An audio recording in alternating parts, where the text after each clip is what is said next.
Welcome everyone. I am Madhura Kole, roll number 84. In this session of pharmacology, I am going to discuss about diuretics. So the topics which I will be discussing in this session are definition of diuretics, then the classification of diuretics, then we will learn in detail about the loop diuretics. We will learn about the drugs included in this, the pharmacokinetics, the mechanism of action, the uses and its adverse effects. Then we will learn about medium efficacy diuretics. Under this also we will learn about drugs included in this, the pharmacokinetics, mechanism of action, its uses and adverse effects. Now the first thing is, what are diuretics? Diuretics are the drugs which cause loss of sodium and water in urine. This is the generalized definition, but we have one exception for that, which is the osmotic diuretics. Osmotic diuretics cause only loss of water and they don't cause loss of sodium. Then we have classification of diuretics. Generally the diuretics are classified on the basis of their efficacy. We have high efficacy diuretics, we have medium efficacy, and then we have low efficacy diuretics. High efficacy diuretics are also known as loop diuretics or Lasix. Then we have medium efficacy diuretics, they are also known as thiazides. And then we have low efficacy diuretics. They are further divided into three categories, which are potassium sparing diuretics, osmotic diuretics, and carbonic anhydrase inhibitors. So in this session I'll go in detail about the loop diuretics and thiazide like diuretics, which are the high efficacy and medium efficacy diuretics. Before going in detail about this, we should know where these drugs are acting, because we want diuretics, we want the drugs to act on the kidney. The basic functional unit of kidney is the nephron. So the nephron has the following part. The one is Bowman's capsule, which is the first part. Bowman's capsule contains glomerulus. Glomerulus is a tuft of capillaries. It is formed by the fine branch of the renal artery. It enters the glomerulus as the afferent arteriole and it leaves it as the efferent arteriole. After the Bowman's capsule, we have proximal convoluted tubule, then we have descending loop of Henle, then we have ascending loop of Henle, then we have distal convoluted tubule, and then we have collecting duct. So the different drugs act at different sites. So on the proximal convoluted tubule we have carbonic anhydrase inhibitors. On the descending loop of Henle we have osmotic diuretics.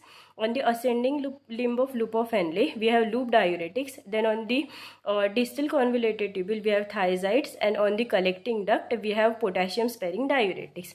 So we will learn about the loop diuretics now. So loop diuretics are also known as Lasix and high ceiling diuretics. So why they are called as loop diuretics? They are called as loop diuretics because they act on the ascending limb of loop of Henle. So loop of Henle and loop diuretics. So the drugs included in this category are furosemide, bumetanide and toracimide. And the drugs which are banned now are ethacrenic acid and mersalil.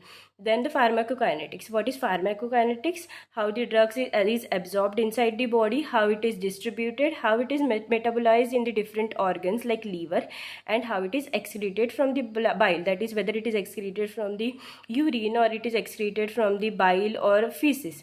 So we can take these drugs via two routes. We can take it orally or we take it via IV route. So if we take the drug orally, the effect is achieved in 20 to 30 minutes and that effect lasts for 2 to 3 hours. And if we take the drug via IV route, the effect is faster. That is, the effect is achieved in 3 to 5 minutes and the effect lasts for 2 hours. Then we have bioavailability. What is bioavailability? Bioavailability is what is the actual amount of drug that is available for the effect inside the blood after the first pass metabolism in the liver. So that bioavailability is 60% and the half-life is 1 to 2 hours. Now we will learn about the mechanism of action of these drugs. So how these drugs acts in your body. So suppose we have taken a tablet. The tablet will get absorbed from the gut. It will go into the blood and it will get distributed into the different organs. And one of the organ will be the kidney. And in the kidney, it will enter the nephron. It will enter inside the nephron via the afferent arteriole and it will leave it via the efferent arteriole. Now it will get again secreted inside the proximal convoluted tubule via organic acid transporter. So this organic acid transporter is uric acid transporter. Now I'll tell you later in the video that hyperuricemia is one of the adverse effect of this diuretics because it is using the uric acid transporter. Therefore the uric acid amount will increase in the blood. So it will enter into the lumen via the proximal convoluted tubule it inhibits the sodium potassium chloride channel, which is present on the luminal part of the epithelial cells. We have two parts. One is the luminal part, and then we have the basolateral part. So the sodium potassium and chloride channel is present on the luminal part.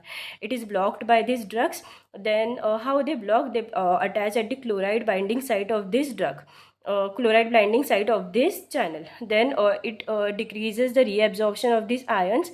It causes loss of sodium potassium chloride, and because of osmosis it also causes loss of water in the urine. And our goal is to increase the loss of sodium and water in the urine, and which is achieved. So this is how they act. This is the photo of that channel. This is sodium potassium and chloride channel. Then we have uses. It is used in hypertension, but it is not the primary drug for hypertension. For hypertension we use thiazides. Then we have edema. It is the primary drug for edema. You can say that it is drug of choice for edema. Then we can use it for congestive heart failure, that is it decreases the preload and afterload. Then we can use it for hypercalcemia of malignancies. We can use it for chemical intoxication, and we can use it for blood transfusion. Sometimes the patient is severely anemic, so we give them him or her excess amount of blood. So we don't want our body to get flooded with the blood, so we want our plasma to decrease in the body. So we cause diuresis, which decreases the amount of plasma in the body. The adverse effects are hypokalemia, hypomagnesemia, hypocalcemia, dilutional hyponatremia, dehydration. So why these minerals are decreased in the blood? The reason is we are causing their excretion in the urine, and along with the sodium, potassium and chloride, this channel also causes excretion of magnesium and calcium. So that is why this amount is decreased in the blood and increased in the urine. Then it also causes hyperglycemia, hyperlipidemia and hyperuricemia. I told you that hyperuricemia is one of the side effects, and it is written over here. Then it causes sulfonamide hypersensitivity, and it causes ototoxicity.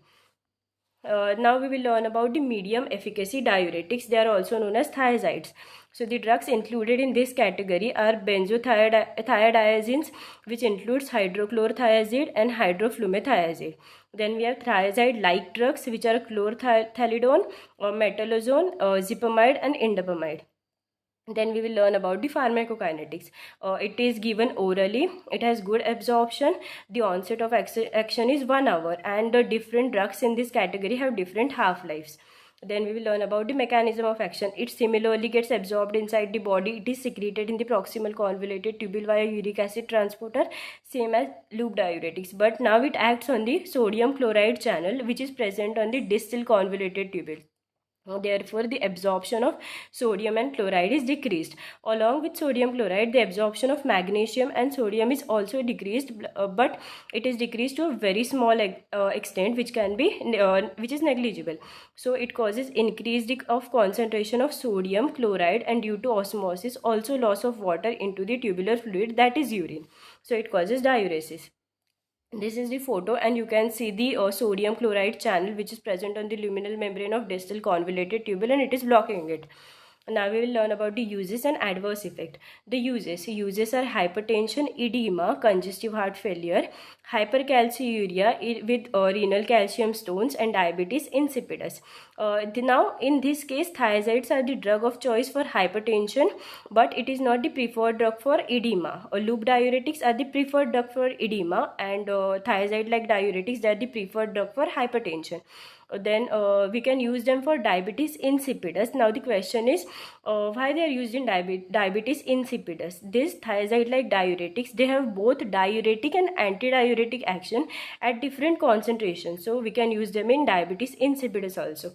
So the adverse effects are hypokalemia, hypomagnesemia, dilutional hyponatremia, dehydration, hyperglycemia, hyperuricemia, hypercalcemia, and they are not safe in pregnancy, so they are teratogenic. They are not used during pregnancy.